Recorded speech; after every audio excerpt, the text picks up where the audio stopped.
Hey guys, and welcome to week 5 of International Business. As you can see, this week we are looking at the key theories of international trade.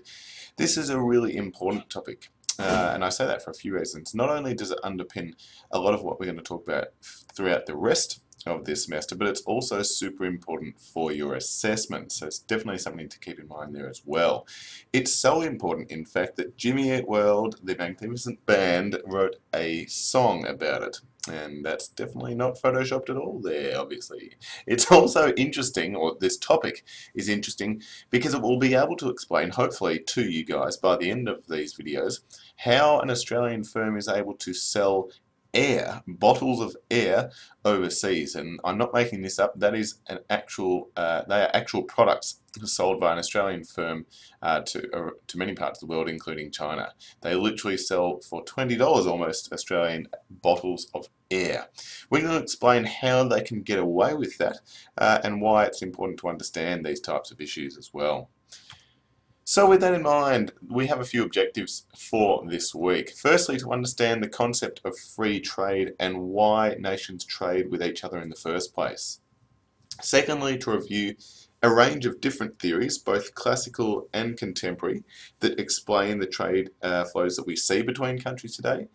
Thirdly, to explore how these theories view the role of government. That's a key part of what they look at, and we're going to explore how that contrasts from one theory to another.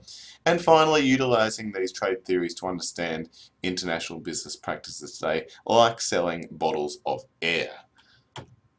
Alright, so in order to go through each of those objectives, we first need to understand what we mean by the term free trade. It is basically where governments do not intervene at any level on what its citizens can either buy, produce, or sell on an international scale. The trade theories, therefore, show why it is beneficial for a country to engage in international trade, even for products that it isn't actually able to produce for itself. International trade is important for a few reasons, and we're going to focus on a couple here. Firstly, to specialise in the manufacture and export of products that it can produce efficiently, and secondly, to import those products that can be produced more efficiently by other countries. In terms of some of the patterns of free trade that we see, some are more obvious and easy to explain than others. So Saudi Arabia exports a lot of oil because it has a lot of oil naturally located in that particular country. New Zealand exports a lot of wool and meat because it has those resources in abundance in its country. Colombia exports cocoa because, well, you get the picture. But there are some patterns of free trade which are not so obvious and easy to explain. So for example, when we think of Switzerland, we always think about chemicals, pharmaceuticals, nice watches and jewellery and Rolexes and the like as being key Swiss exports and produce.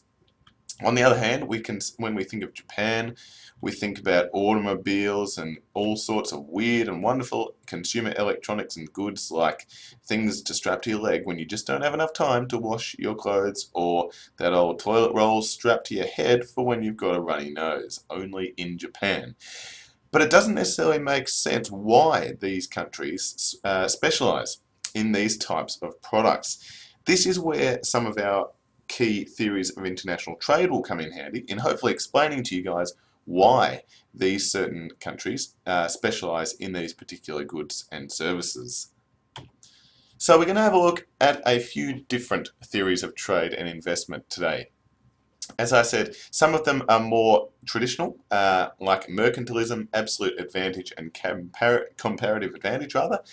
And a number are more contemporary, like the product life cycle theory, new trade theory, and Porter's national competitive advantage model. We're going to go through each of those over the next few videos, and as I say, hopefully that will shed some light on why certain countries trade as they do.